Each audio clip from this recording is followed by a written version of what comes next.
Okay, ladies and gentlemen, I'm Robin Niblett, the director of Chatham House. Thank you very much for hanging in there while we made sure we got our platform working. I don't want to say anything about this not being a Microsoft platform, but in any case, we may have been joking about that a few seconds ago amongst us on the panel. But welcome and thank you very much for joining us for this members meeting where we're going to be discussing the big topic of towards a vision for transatlantic digital cooperation. Just to remind you all that this meeting is on the record and it's meant to run to 6:15. As we've kind of lost 10 minutes of it, I may stretch us over by 5 or so minutes at the end so that we can have a chance to really draw on the insights of this great panel that we have on this very important topic. So again, welcome and thank you very much for joining us. Just to let you all know a little bit about the context, we are holding this meeting today because we have just released a report here at Chatham House last week on digital trade and technology standards, the subtitle being Opportunities for Strengthening US, EU and UK Cooperation on Digital Technology Governance. Long title, but I think it says what it is on the tin.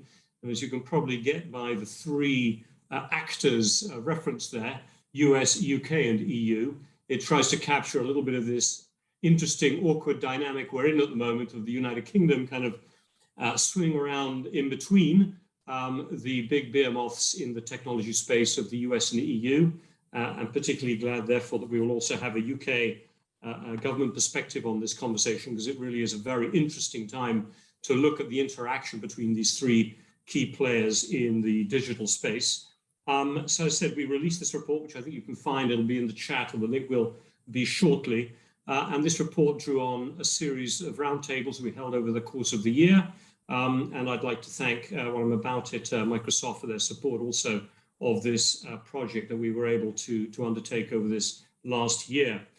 Before I sort of get into all of the logistics, I did just want to say that we're very pleased, I said, to have this panel with us. We have Susan Aronson, who is a professor of International Affairs, based in the Elliott School of International Affairs at George Washington University in Washington, director of the Digital Trade and Data Governance Hub there, and a frequent writer and commentator on all issues to do with data, national security, and mapping forms of data governance.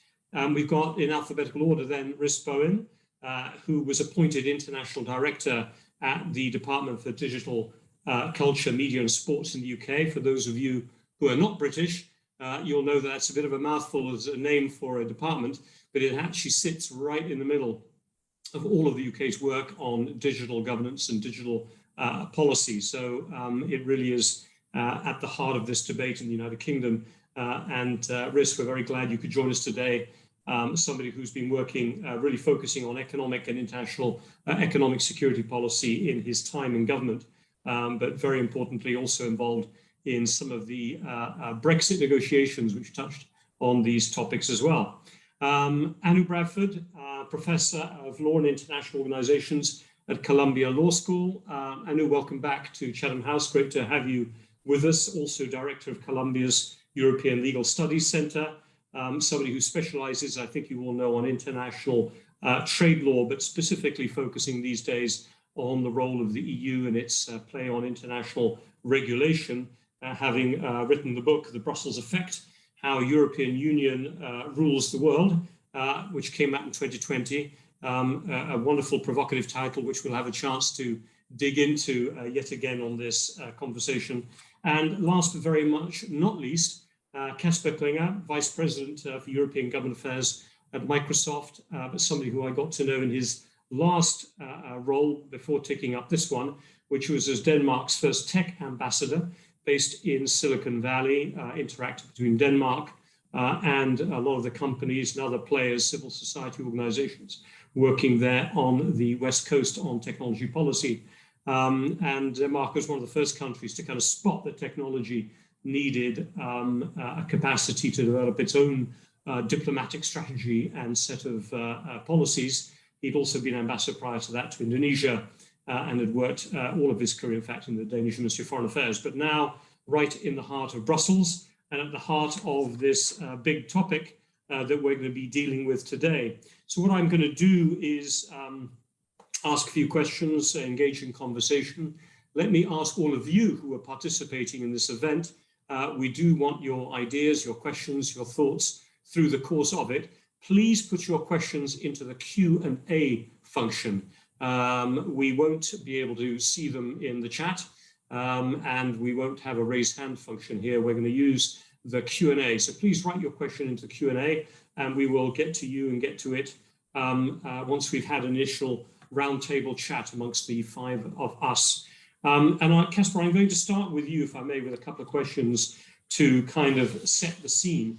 One of the propositions in the report that we have written is that there really is an opportunity right now for closer US-European cooperation on the issue of technology governance. It has been for quite a while, as you know, as I think a lot of our participants at this meeting are aware as well, one of the really knotty, thorny, difficult areas of transatlantic relations. Digital tax, obviously, being an area that's been at the forefront. This idea of being ruled, perhaps, Europeans by big American technology companies operating under a US technology outlook, which cuts against the grain of some of the values, an issue that Susan, I know, works on a lot, some of the values and structures that Europeans feel comfortable with. And yet, our sense over this last year of roundtables, discussions with experts, preparing the report, and one of the theses of the report is that the world has changed. That the rise of the China threat in particular has created a greater sense of transatlantic common purpose, and that the US itself, at a legislative, political level, maybe at a popular level, is less enamored of the big tech companies that have been leading the way, and that therefore there might be a more willingness to entertain a more European approach, if I may say, towards how we engage with tech companies. So just a very big opening question for you who came from the West Coast as a European diplomat into Brussels, now working for an American company. I mean, you really have been on both sides of this debate. How does it feel to you? What do you think is the context? Over to you. Well, thanks, Robin. Although I am very disappointed with you because you took away the thunder of what I thought would be a very good joke about Zoom versus Teams initially here, but now it's too late for me to go in that direction. But thanks for the question. It's great to be on the panel, also with people I have enormous respect for, and I'm sure that Susan and Anna will correct everything that I'm saying in the next couple of minutes and get us in the right path. But what I would say is I think we should make a distinction between what is currently happening and then I think what many of us think needs to happen. And I think on sort of the transatlantic regulatory collaboration, if you like, around digital issues, around technology, I think you're right in saying that, you know, if I just compare with a couple of years ago when I was still in the US, and do I miss the weather sitting here in Brussels? I absolutely do that. But I think it was a very different climate and a lot more antagonism, a lot more disagreement around the necessity of regulating big technology companies or technology per se. I think that feels different today, but I think we also need to be a little bit honest. And of course, you stand where you sit. So I'm sitting in Brussels, and I think there is no reason to hide the fact that there is still a little bit of caution in sort of feeling out the degree of appetite coming out of Washington, D.C. in collaborating with Brussels around, you know, the technology and digital agendas. So I think those are big questions. And then I think with Reese and perhaps also with you, Robin, I think the big question in this equation is also how do we make sure we bring in the UK? Because I think that moves a little bit into the aspiration side of it. Do we need a bigger and closer collaboration over the Atlantic, including the UK, on some of these issues? I think the answer is absolutely yes. Will there be differences, for example, on competition issues, on privacy issues, on national security issues? I'm sure there will be, but if you look at the bigger picture, I think there is much more in common between Europe, the UK, and the US that there are in fact areas that takes us apart. Now, what does that mean for a private technology company, including for Microsoft? Well, I think before we kicked off the discussion here, Susan was sort of referring to a word that I'm going to use as well now, and that is trust. I think for us being a technology company and a technology provider, our technology runs on trust. If there is no trust in what we do, then it's very difficult for us to be successful as a company. And I think providing a regulatory framework that gives citizens confidence or trust in the technology that we're rolling out, whether it's on avoiding biases in artificial intelligence, or whether it's making sure that there is competition in the market, I think that is going to be incredibly important also for a company like Microsoft, which is why we're hoping for sort of predictable level playing field rules that are broadly applicable regardless of whether you find yourself in the US or whether you find yourself in the UK or in mainland Europe. So that's a bit the aspirational side of it, where we think we need a lot more collaboration than what we've seen already. And if I were to just take you over to something very practical straight away, following President Biden's visit to Europe last June, there was a decision to move forward with something that had been proposed even earlier, I think, by the EU, of a USEU Trade and Technology Council to try to create a kind of structure for a more regular conversation about digital governance, digital rules, approach to markets, approach to the services that are provided. Can you give our participants here any insights into whether you feel this is just window dressing, sorry to be blunt about it, or do you think there's some there? Are there some topics that you, from a private sector standpoint, feel are now being addressed, and that we're not sort of sitting behind ramparts on either side of the Atlantic looking each other deeply suspiciously? I mean, how real is it in your opinion?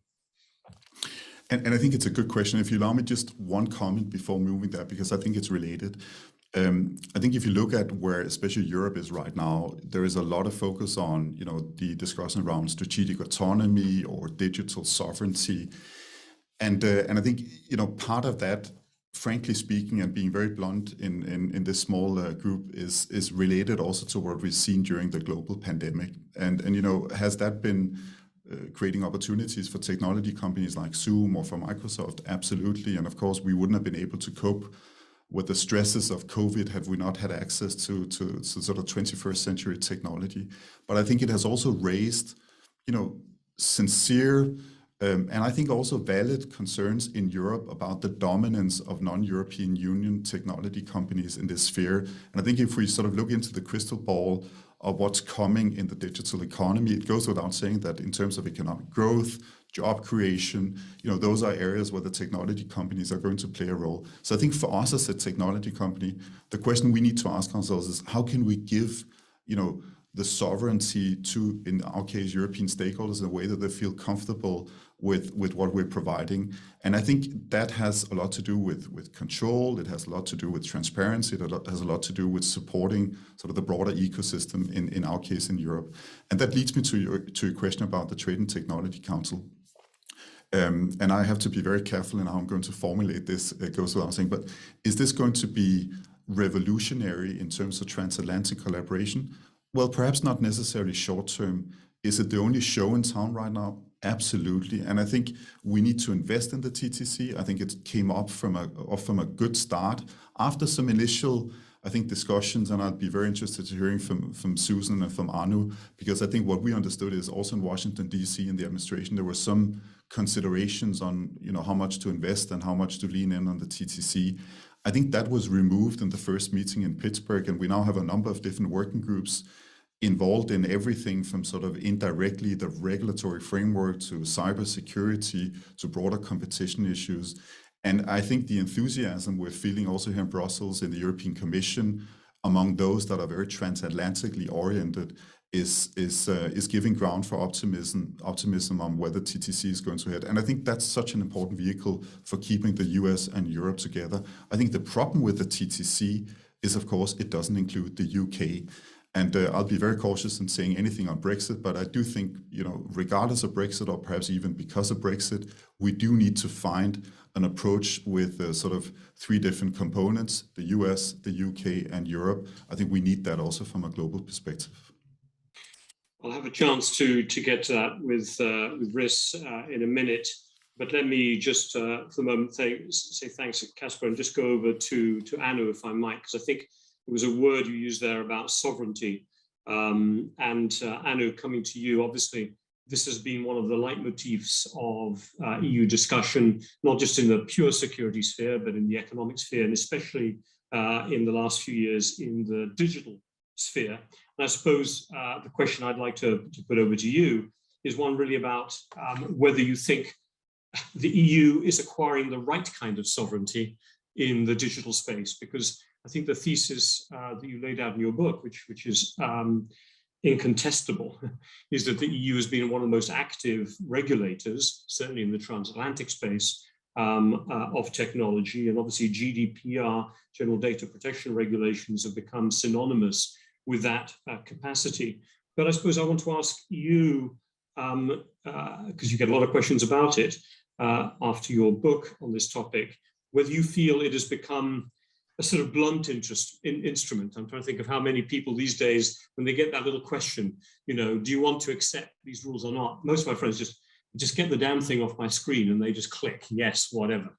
And then if you open it up, you've got all the questions underneath it. It's just interminable and blah, blah, blah. So I suppose my point is, do you think that in its quest for sovereignty in this area, which is a lot of the difficulty they therefore have at a transatlantic level, do you think it's ended up with too blunt an approach? Is it actually helping the EU becoming more technologically engaged? Is there greater trust, back to Casper's point, amongst citizens? Or is it just a kind of box ticking exercise, to put it bluntly?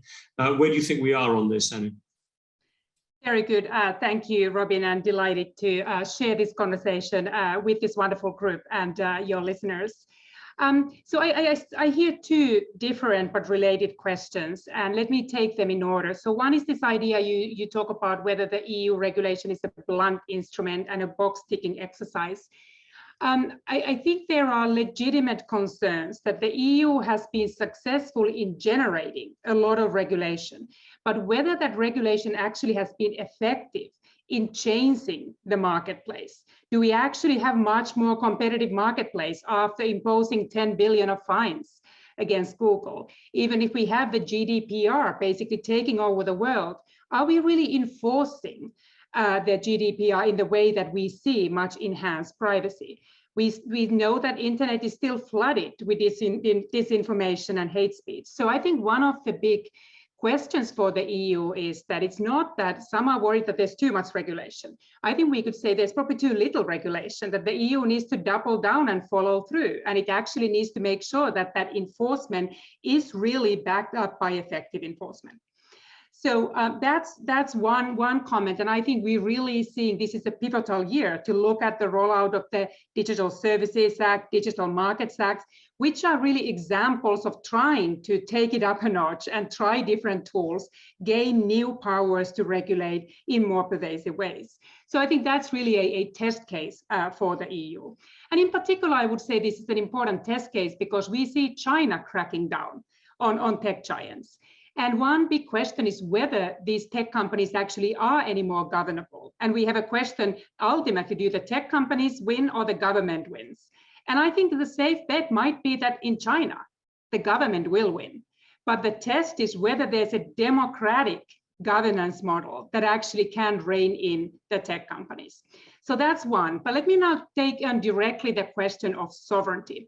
And it's one of those that's a very contested concept, and to the extent it is used to urge the EU to build more capabilities, really invest in innovation, I am all for that. I don't think the strategic dependencies are healthy, and especially in today's world, safe, because trust is very low and uncertainty is high. So I understand the origins of that desire to be more independent. At the same time, it worries me tremendously that we are seeing this move towards techno-protectionism and techno-nationalism around the world. So I think there is a legitimate case that now countries around the world, the governments have woken up to the need to rein in tech companies, but I'm probably a bigger proponent of the governments reining in than propping up. So these subsidy races, for instance, for the EU to enter into an AI race, between the US and China, the EU will run out of money before China will. And ultimately, I am not sure whether it serves the world better that we are trying to resolve this through subsidies. And if we take, for instance, the Brussels effect seriously, and the idea that the EU's regulations do get transplanted around the world, protectionist regulations can also be exported through the Brussels effect. So ultimately, I don't think it would create the world that is better for European companies. I don't think there are generally winners in tech wars and protectionism, and it certainly wouldn't serve the internet users around the world.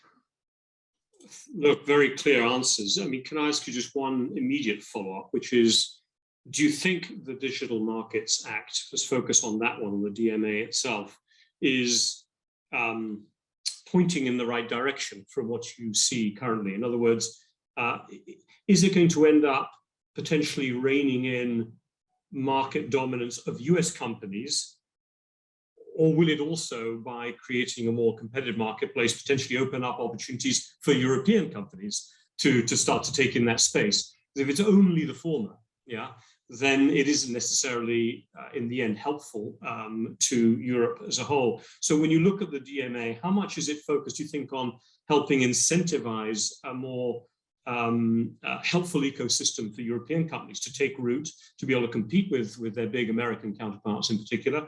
Or how much is it just about trying to regulate the American companies?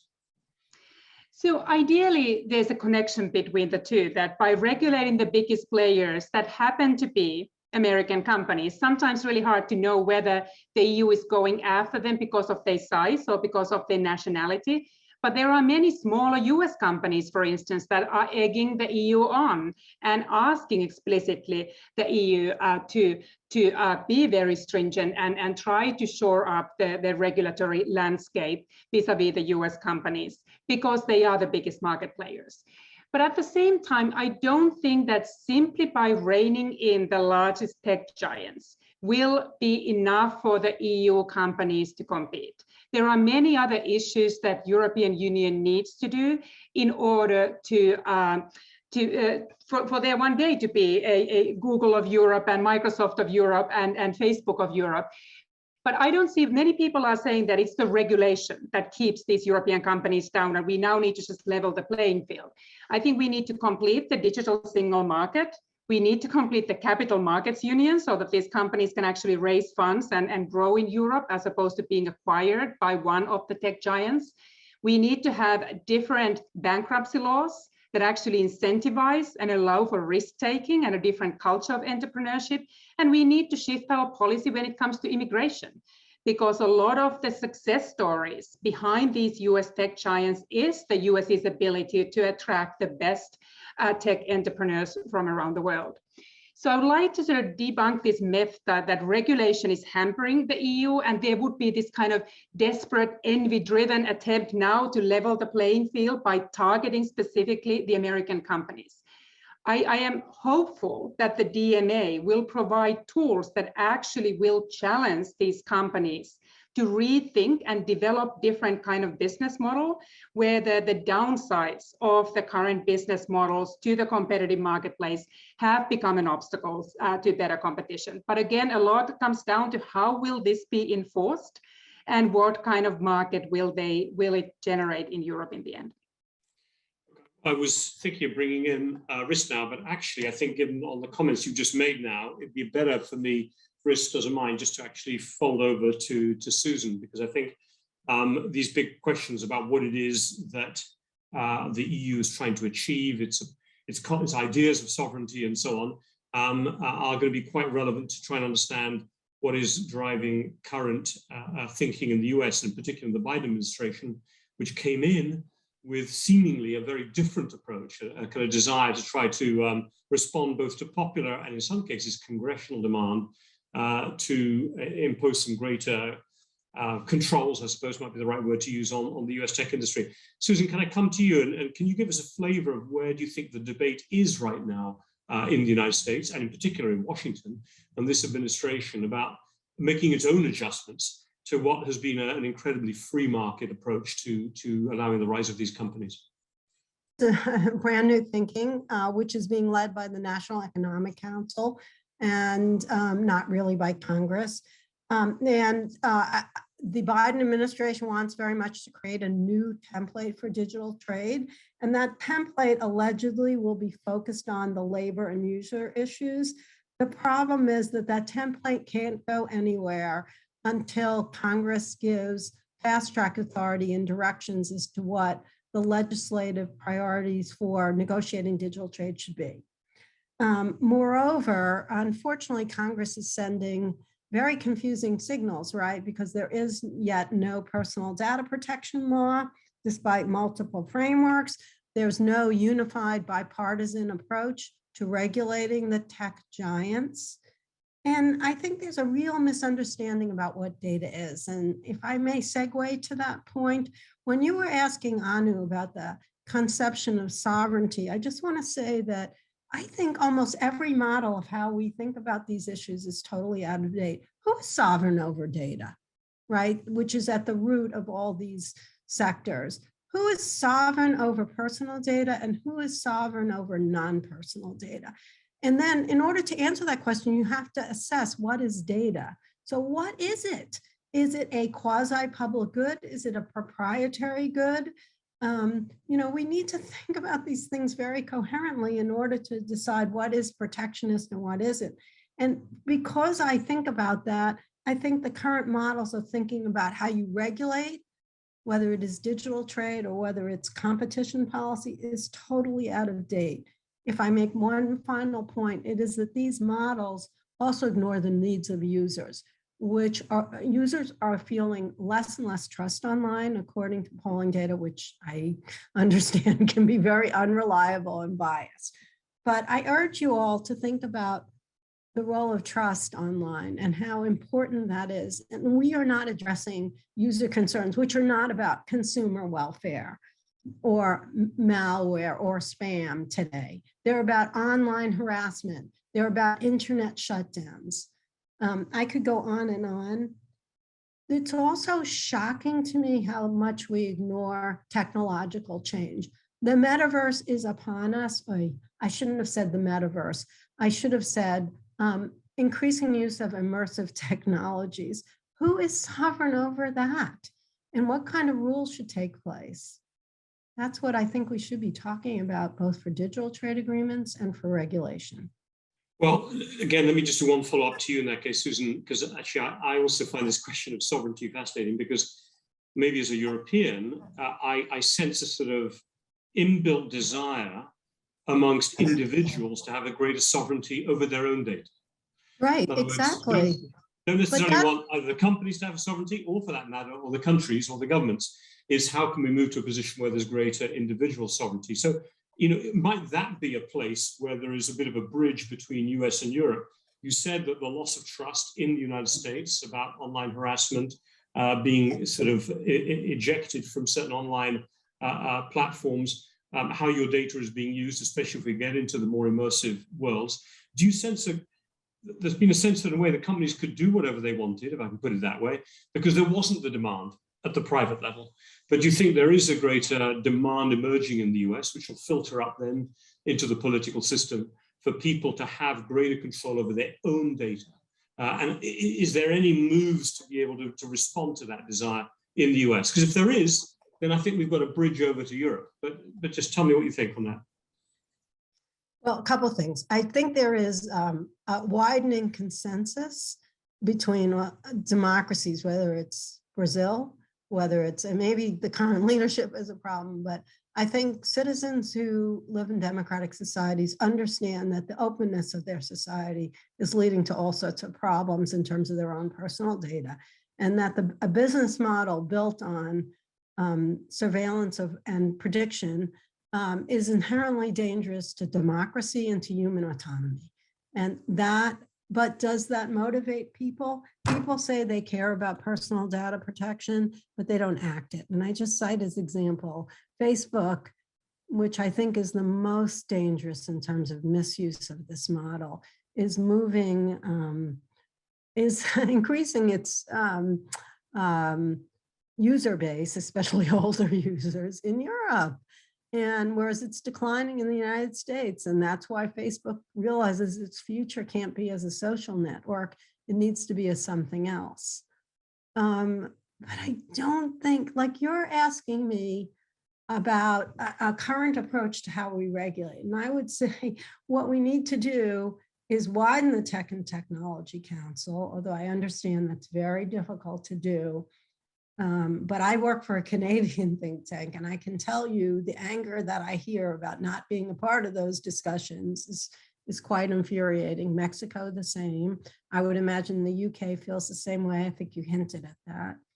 That's thing one, that the discussions are so old line that they're talking about this as this a problem between business and government. It's not a problem between business and government. It's a problem between who has control over data. So I'm just coming full circle with your point. Okay. Who's sovereign over data? The public kind of gets this, but are they moved to act politically? I don't see the evidence. What do you all think? Perfect chance for me to move over risk to you. I mean, we've had several, we've been basing this whole conversation around some of the differences in approach and capability between the US and Europe. Let me turn to you and ask you maybe the obvious question, whether you think that the UK has a kind of seam that it can go down here of a differentiated approach, or one that is equally aligned between some of the instincts of US regulation and some of the instincts of EU regulation. Where is the UK situating itself in this debate, and what steps is it taking to situate itself differentially? Over to you, Riz. Robin, thank you very much, and very nice to see everybody. Thank you for joining this. Robin, I'm going to start off actually by taking almost the inverse of your question and just picking up on Casper's point. And he used the phrase, "There's more in common than separates the kind of major players here." And I think that is very much true. I chaired the G7 Tech Working Group last year under the UK presidency, and we covered many of the themes we've talked on today: digital trade, digital competition, online harm, STAN, as we can get into a number of those as we go forward. And I did sense quite a strong consensus about the fundamental policy objectives in most of those areas. I think that there have been some shifts in position, I think, on some of those kind of key economies over the recent time. And I think the G7 discussions last year really reinforced that sense to me, that whilst, as Casper absolutely rightly kind of highlighted, there are differences in emphasis and there are differences in approach in terms of fundamental objectives. And I think actually the kind of fundamental kind of view about where the role of the state is on this, I think there is a bit of consensus building out there. Now, that's not to say that that there is one model emerging, and I think that will take some time. But in any case, I think that isn't necessarily strictly required in all these areas. And the UK certainly does see the opportunity of Brexit as being in the regulatory space, and not the ability for us to regulate in a way which we believe allows us to kind of support UK preferences a bit more directly, and in some cases to move a bit more agilely. And I think the digital policy space is one of those areas where that is true. We're looking at our data regime, as many people are aware, and consulting on that right now. And for us, we absolutely want to sort of lock in the kind of focus on the consumer privacy that is kind of, I guess, we've inherited from our recent past as part of the EU. But we do think there are greater economic opportunities to be gained from a data regime that is more slanted towards free flow of data. And again, building on previous themes, we believe that the pandemic has actually shown a fantastic case study in the benefits of data transfer in terms of all the work that was done internationally on COVID and the data that was shared about new variants and the development of vaccines and antivirals, for example, and really demonstrated the kind of public benefit of that sort of data exchange when it's done right. We see those benefits very much kind of coming out in the future around areas like AI as well, where the ability to share large-scale data we think will be crucial to really secure the benefits of AI. In other areas as well, I mean, we have a competition regime that we'll be legislating for soon, and we already have a shadow operation working in our Consumer Markets Authority here in the UK. And I think whilst again, I think the the objectives of what we're trying to do in digital competition are quite similar to those coming through the DMA, for example, and those that are also being put forward, at least in draft form, in terms of some of the bills considered in Washington right now. We believe, there are some choices to be made about exactly how to develop a regime that is proportionate as well as kind of effective in terms of what we're trying to do on the competition front. And so we do think there are opportunities there. The final part I would just say, I think, is around some of the future technologies. And obviously this plays against some of Annie's comments about how future regulation gets set. We think there are opportunities, and there is a close association actually with delivering an effective but agile regulatory environment and making the UK an attractive place to do business. And again, AI is an example of where we are trying to do that. In our national AI strategy, which we launched back in September of last year, we sort of shifted the emphasis from previous iterations away from the pure research side of AI, more of the application side, and that's very much where we want to try to support UK research and UK industry. But we think getting the kind of right standards around artificial intelligence, how it is important, firstly, to kind of maintain that consumer trust, which others have mentioned as being so important, but also make the UK, the right place, we hope, for researchers to do their primary research or build businesses here. And so we've been quite active. We launched an AI standards hub based out of the Turing Institute just a few weeks ago now, which for us is about how we can push forward on the debate about regulation in that space. So we do believe that there are opportunities there, even if fundamentally some of the policy objectives, I think, are shared between the main transatlantic partners. Thanks very much for laying out that kind of approach and that thinking there. You did mention the role that you'd played, and obviously the UK government played with its presidency of the G7. How much are you pushing, and I think this touched on something Casper said earlier, to kind of enlarge the circle of governments that are going to be engaged in trying to arrive at a more shared approach to digital governance, whether in the market space or the services space? Do you see Japan, I don't know, South Korea, Australia, some of these others, Canada, to Susan's point, do we need to have them in now? In other words, we heard from Casper earlier on, we need to get the UK into the US-EU discussion. Is that the right question? Or is it that we need to have the US and the EU in a conversation that also includes Canada, UK, Australia, take a pick, South Korea, some others, I don't know, Brazil. What's the objective of the UK? Is it trying to insert itself in that transatlantic dialogue, or are you trying to keep it larger? I think we're trying to look for a larger, more global approach, Robin. And some of you will be aware that as part of our G7 presidency last year, we had 3 invited guests. That was Australia, South Korea, and India, who took part in the discussions we had. And South Africa joined the later part of the G7 presidency as well. So we had that broader focus. And I think actually having particularly those additional voices from Southeast Asia, who are kind of very active in the digital policy space, I think was very much enriching for our discussions. We built on that, as again some of you are aware, with our Future Tech Forum event, which we had at the end of the presidency, which was a multi-stakeholder event. It included a large number of industry and civil society perspectives and partners, but also a much broader range of countries joined that event. And what we were trying to discuss there was how we can go ahead to ensure that the next generation of technology evolution evolves in a way that is consistent, I guess, with the kind of core democratic values that we share as a group of nations, and the way technology is developed and deployed is consistent with that. And I think that was the kind of start of a discussion, but we think it is important that is the global discussion, because as well as things like the G7 and G20 groups, which are really important here, we're conscious, for example, this is going to be a very busy year for the ITU, the International Telecommunications Union, the UN body, with a number of major conferences, and then their plenipotentiary conference in September, where the new Secretary General and the Council and others will be voted upon. And we think, again, making sure there is the kind of broadest group of countries around that is important. We think others share that perspective. And an example for that for me is the Alliance for the Internet initiative that is being launched out of Washington at the moment, and Tim Wu and others have spoken about publicly, where again I think there is a desire to see a kind of broad group of countries work together in that sort of space. Very much, very helpful. Look, I'm just going to remind everyone that if you want to ask questions, please drop them into the chat. That would be wonderful.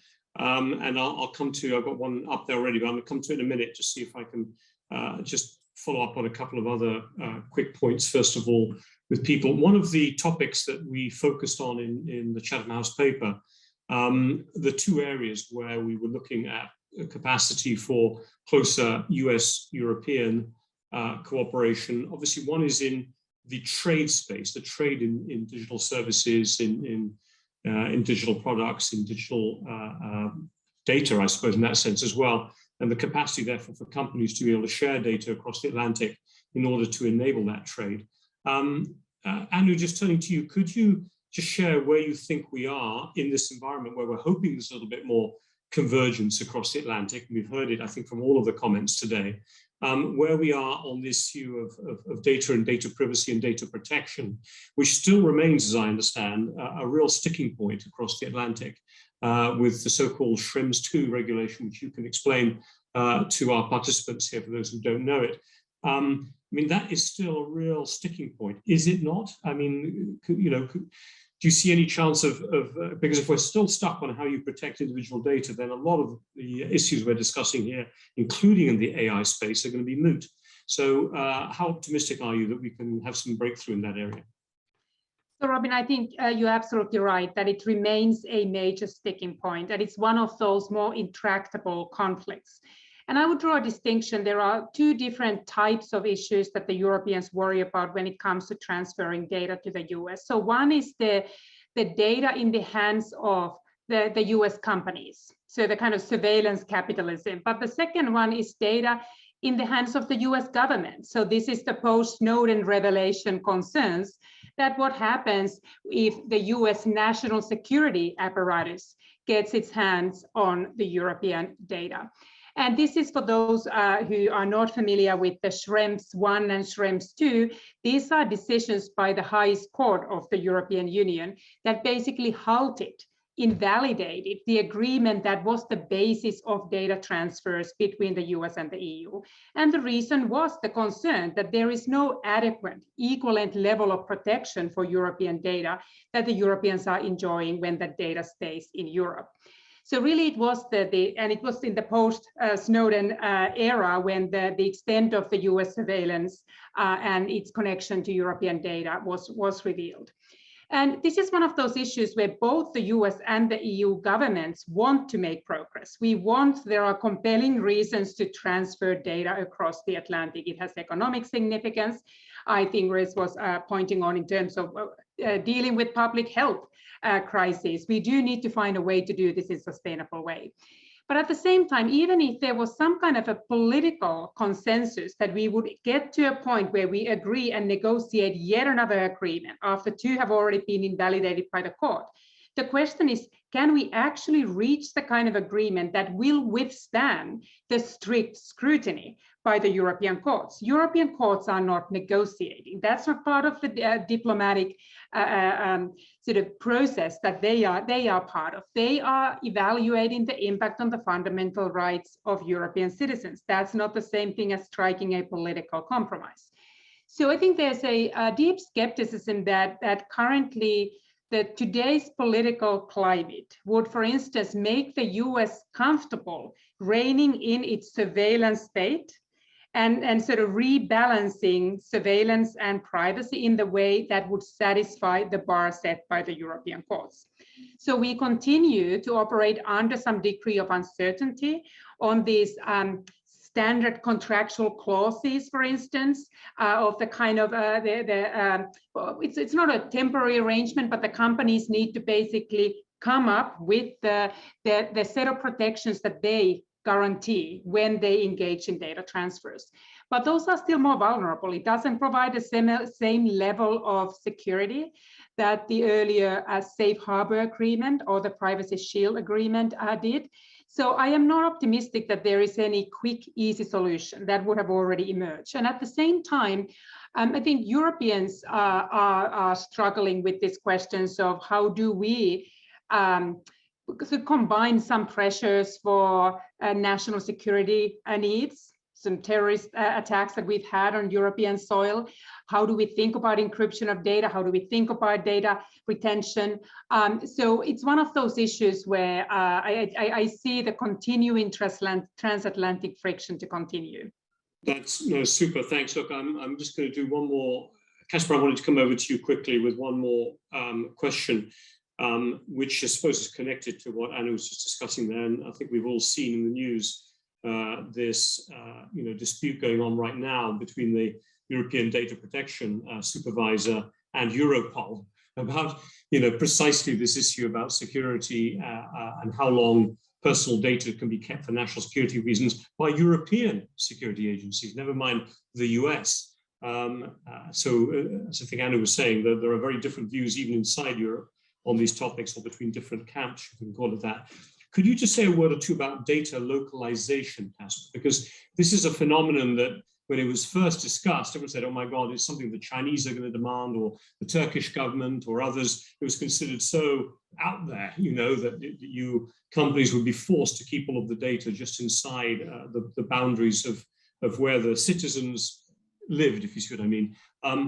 Is data localization becoming something that you sense gaining more traction, for example, in Europe, and maybe in like-minded governments, because of the lack of trust that Susan Aronson mentioned, because of the debates that Anu just mentioned now about concerns about access to security or other reasons to people's individual data?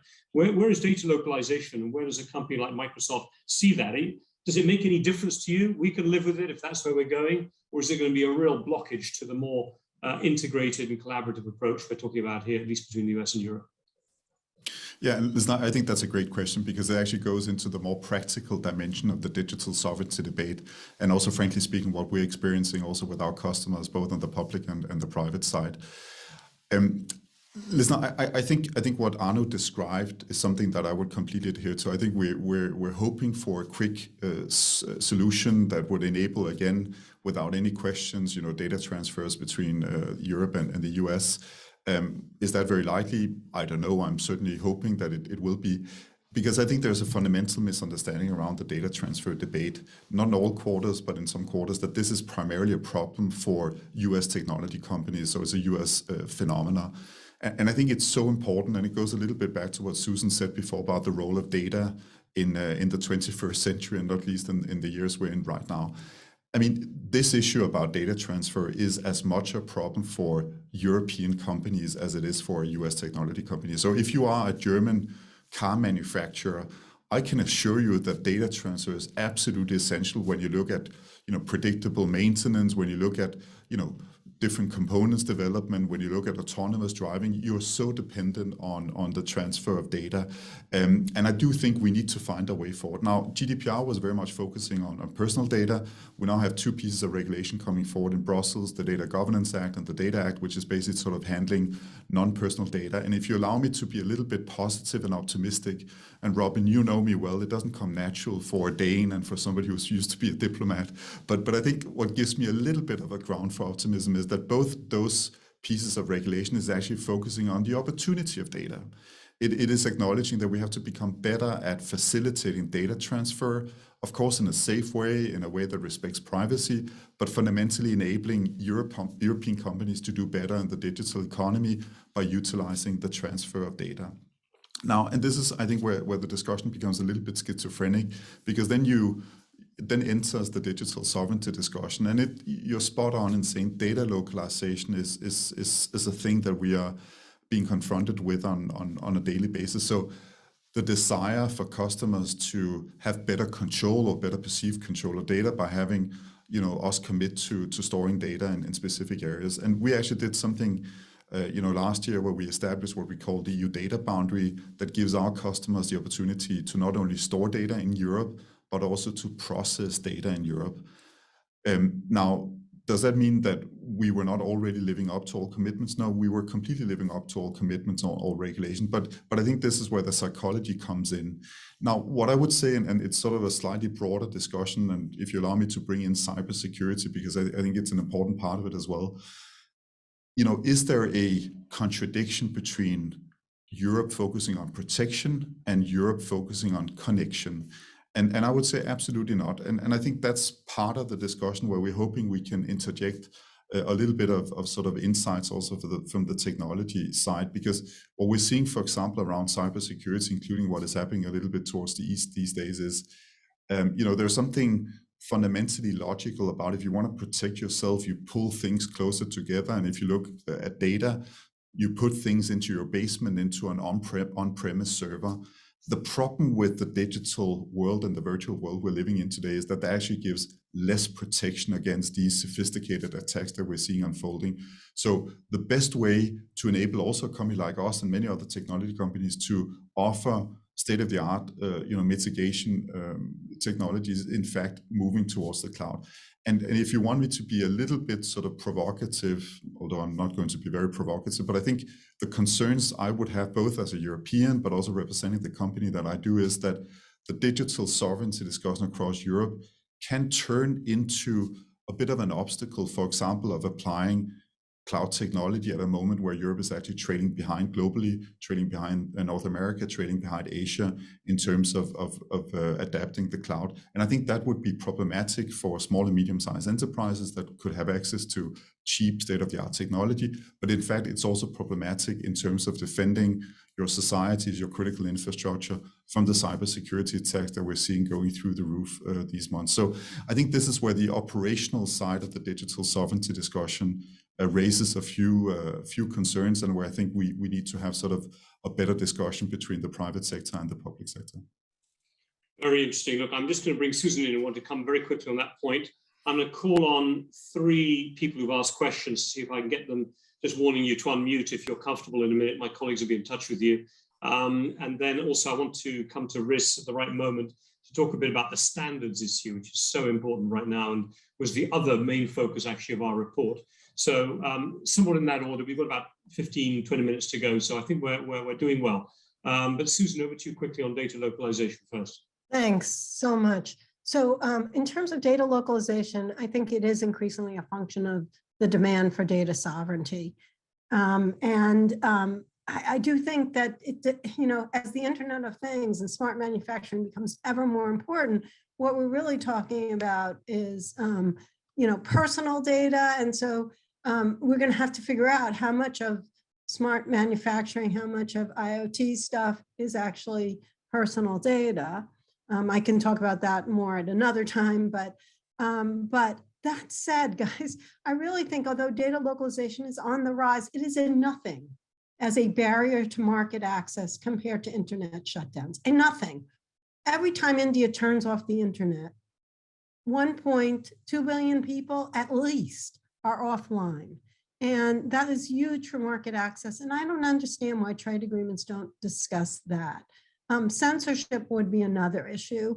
So these are barriers to trade, but the ones that we're addressing are not the biggies. Here's another one coming, and I'll be really brief. The conflict between source code requirements and GDPR algorithmic regulations, which I'm sure Anu can talk about more eloquently. Thank you. Let me just get some other people back here and there. And so I'm going to bring in a couple of folks if I can right now. I know I want to unmute, if you can, Tom Kudrowski, Yusuf Alawad, and I'm going to ask Leslie's question for her in a minute, Leslie McKenna, and I will also ask Christina Barbov's question in a minute. But Tom, you're unmuted. Go ahead, and I'm going to take them all together. So take your note. I'll turn to our panelists to reply, but let me get all the questions on the table so we don't spend too long. Tom, over to you first. You're unmuted. Go ahead. Thank you very much, Robin. So I wanted to ask the panelists, can long-term transatlantic governance cooperation survive the increasingly polarized nature of domestic politics? And in fact, can the very entities that politicians that are seeking to regulate them be the actual glue that will hold it all together? Thank you. That question. All right, have a think on that, folks. And Yusuf, please, you're unmuted. Go ahead. Hello. Thank you all to the panelists. Very, very interesting discussion. My question is actually directed to Anu directly. You spoke very briefly about this idea of America being this kind of haven for entrepreneurship, both from a regulatory and also kind of somewhat of a cultural perspective. Can you expand a little bit on what this means in practice, i.e. some of the policies that allow this to happen? And also what tangible policies would need to be implemented in Europe to compete with this? Thank you. Thanks, Yusuf. And I know that Anu touched on some of those issues, I think, in one of her earlier comments about sort of venture capital and so on. But Anu, I'll let you come back because you might have a couple of other points you want to bring in there specifically. And let me ask two questions for people who can't unmute. Christina Barbov, and I suppose her line goes, is maybe a mirror image to Tom Kudrowski's first question. Christina says, even if there is a clamor amongst US citizens, so this, Susan, might be for you, for greater protection, will it actually get through the democratic process given the very effective lobbying taking place by hard tech up on Capitol Hill? So Susan, I'll give that to you, but anyone can touch on that if they want, but I think that'd be specific to you. And Leslie Leslie McKenna asked the question whether you have any thoughts on how governments and businesses on both sides of the Atlantic can better support the development of digital infrastructure in emerging economies. What should we be doing to provide alternatives to the digital Silk Road? And actually, I might use that if I made a hook, Riss, over to you in particular, because actually standards might be part of that. I mean, I know there's many other things in there, but Riss, that might be a doorway into the standards question that I know I'd like you to touch on as well. So where should we go? Susan, do you want to take on Yusuf's question about the idea of America being a haven for tech entrepreneurship, but can you actually get through on this? Oh no, sorry, that was I'm doing wrong. We're at Tom's question. Thank you, Tom's question. Yeah. Or maybe it was Christina's question. Christina's question about the clamor for users and so on. If you can do that one first, Susan. You know, I'm actually quite optimistic about regulation. There's a lot that the Biden administration can do through executive orders, which is not always the most democratic route, but it's already happening. Also, I do think, as Casper could say more eloquently than me, companies want regulation. They don't want the patchwork. And, you know, we've seen it at the state level. It's really dangerous and costly. So I do think we are going to see competition policy and personal data protection regulation, even though it's in the interest of Republican to cut short Biden at every turn and deny him policy success. There's just so much pressure in the United States. Moreover, even though I do think you see a lot of commercials online about how companies want regulation, but they only want certain regulation, and they have captured both Republican and Democratic members. I do think that there is a sense that the United States has to say something here. And I see more and more evidence that the United States is going to move in this direction. Our allies won't let us not, and we have no credibility if we don't regulate our own companies, especially because of the dangers of the current model to democracy.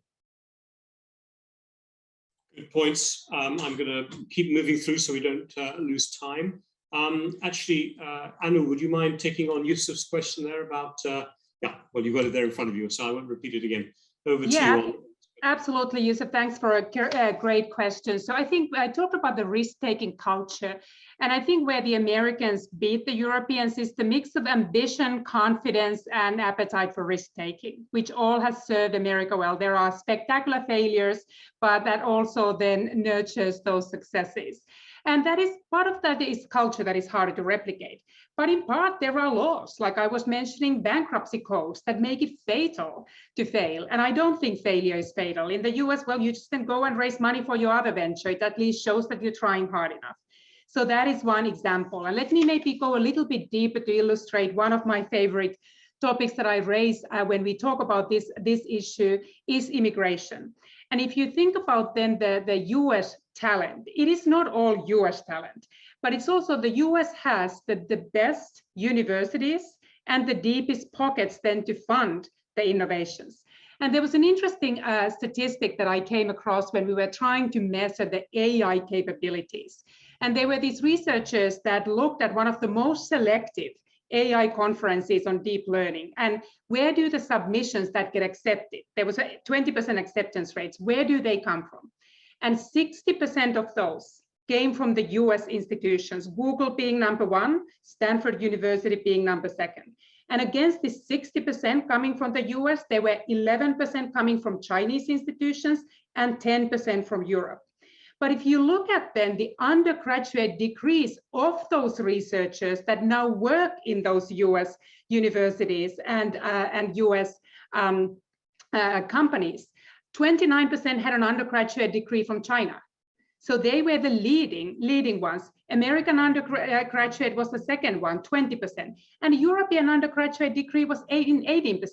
So there are smart, innovative Europeans that are contributing towards some of these greatest innovations, but normally they make their way to the US companies and US universities. So again, the concrete thing is to really think proactively and strategically how to make Europe a magnet by welcoming foreign students, creating them a path for residency and citizenship and incentives to innovate in Europe as well. And I already mentioned earlier, venture capital funding can't really compare what's happening in the US. We're pretty good when it comes to startups, but it's harder for companies to grow. So for instance, the whole idea that the capital markets union needs to be completed, it would have an immediate and tangible payoff when it comes to the tech future of Europe.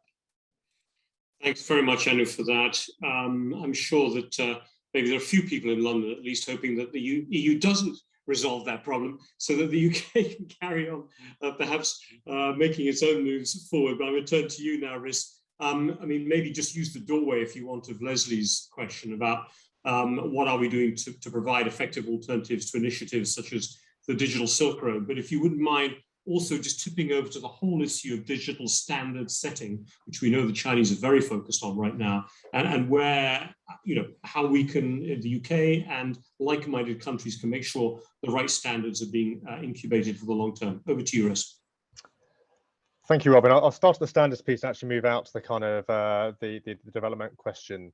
So we in the UK probably about 2-3 years ago made, I guess, the kind of leap from seeing standards as predominantly a technical issue into something with much greater geostrategic sort of implications. And we've invested quite a lot of resource in it over that period of time.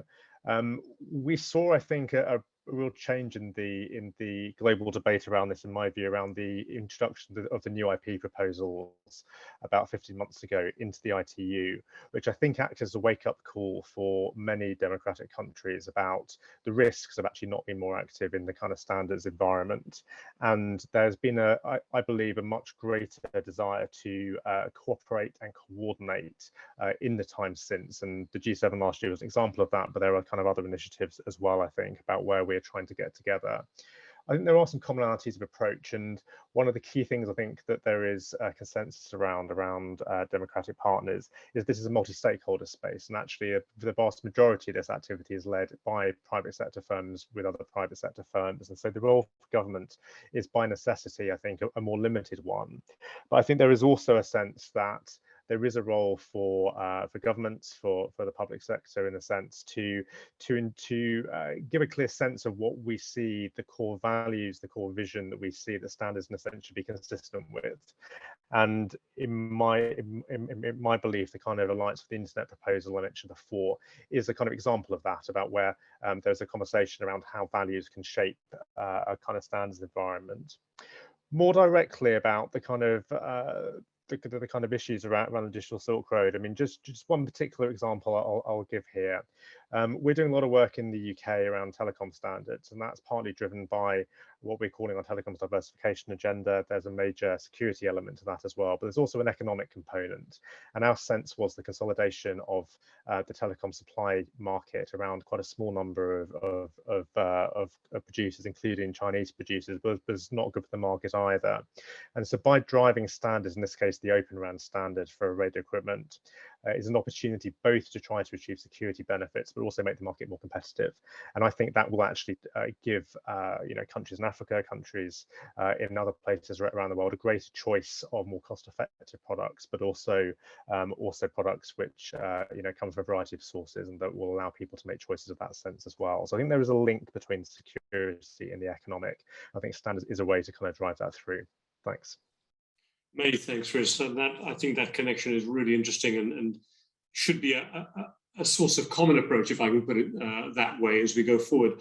Look, we are coming to the close. What I'm going to do, I thought I would turn, Casper, to you. I mean, not that you have to take all of Tom's question, but I suppose one of the questions is whether actually companies themselves might be the ones trying to demand or drive a demand for greater transatlantic convergence. And maybe you could even take on the standards question as well, whether the companies themselves are helping provide that infrastructure, that demand for shared approaches and so on for the long term. Could you just say a word about where you think companies themselves are trying to create that linkage across the Atlantic and make sure that we don't spin off into two alternative poles? And any other points you want to pick up on from what we've said so far? No, absolutely. Thanks a lot, Robin.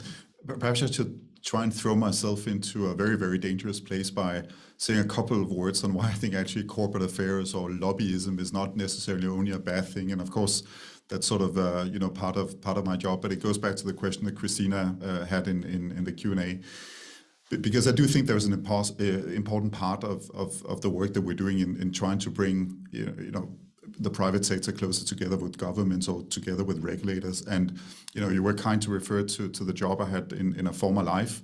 And I think what I was trying to do on behalf of a small government in Europe was to try and create sort of an opportunity to have exchanges where the public sector better understood the private sector, what kind of technologies would be coming in our direction, how do we regulate it, how do we adapt to the new world. But I think what people sometimes miss is also the fact that the team we have here in Brussels, of course, we follow very closely what happens in the European Union, but we're also helping to translate Europe to, in my case, to my mothership back in Seattle and Redmond. And I think that translation aspect actually builds a better understanding. It hopefully removes misunderstandings, but it also means that once in a while we have discussions with our engineers or with our business colleagues and saying, we actually need to build these kind of technologies, because when we look into the crystal ball, there is no doubt about it that this is a concern today in Europe or around the world, and we have to adapt and align our technologies rather than the other way around. So it's just sort of a small pathetic attempt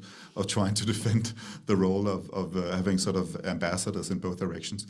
And then just to piggyback on what Reece said in terms of sort of developing economy, because in many ways I'm actually very happy about the question that came in. Because this is one of the areas where I think there is huge opportunity for transatlantic collaboration. And if I just focus on the continent closest to where I'm sitting, Africa, I think nobody's in doubt that when we look towards the digital economy, when we look at Africa also, hopefully soon post a global pandemic, there is an enormous need for investments in digital infrastructure, in skills, in cybersecurity. And if not, we're going to have a lot of challenges. I think a lot of citizens in Africa, a lot of countries will have huge difficulties coping in a digital economy that is going to be extremely competitive globally. So I think this is one of the areas where, frankly speaking, we need multi-stakeholderism. We need collaboration across the Atlantic in making sure that both the European Union, the US authorities, Reece, I'll throw you into the mix here. I hope the UK will be part of this as well. But we need to focus a lot more in making investments that are going to be absolutely necessary in the next couple of years and the next couple of decades. And I mentioned in the beginning, Robin, and I'll promise to shut up, that I think we've been through a couple of difficult years in terms of transatlantic collaboration. I think we're all looking for opportunities for finding those areas where we can get Washington and Brussels closer together. I think there are huge opportunities around Africa in terms of developing a stronger partnership that will be enormously beneficial for a continent that I think deserves it more than ever. Thanks very much. Look, where we've gone, as I said, we might do 5 minutes over. There's a couple of other questions in the chat, but I don't think we'll have opportunity to get to them all right now.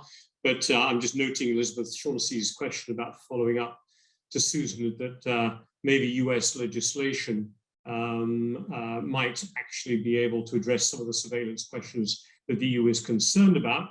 We'll see on that, but I'll let Elizabeth decide if she wants to. Sorry, Susan might want to write an answer into that because we haven't got time to get to the whole thing right now.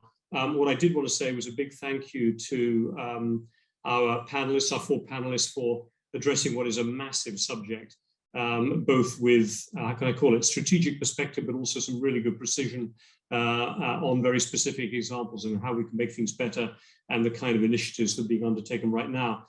There is a link in the chat line to the Chatham House paper that just came out, looking at areas for transatlantic cooperation in this area, including the UK. It did focus very much on digital trade, which we've talked a little less about, but also on digital standards, which Riss raised at the end. And those are the 2 areas that we felt at Chatham House that might be the best opportunities to be able to do something about. What I would say then is that this has been a very helpful session. We're really at the front end still of this subject. As I think Anu mentioned at the beginning, AI is going to open up a whole new vista of areas where if we do not achieve transatlantic cooperation, we're not going to have, in a way, the sort of digital hinterland and the data hinterland that we're going to require to be competitive as like-minded countries with our other partners in being at the forefront of all the new technologies that Susan, I think, alluded to in her remarks as well. So we certainly at Chatham House will be trying to work towards closer collaboration across the Atlantic, but also to Riss's point, to make sure we've got, and I think Susan's as well, we've got a number of other countries that are like-minded, that share the same objectives in here.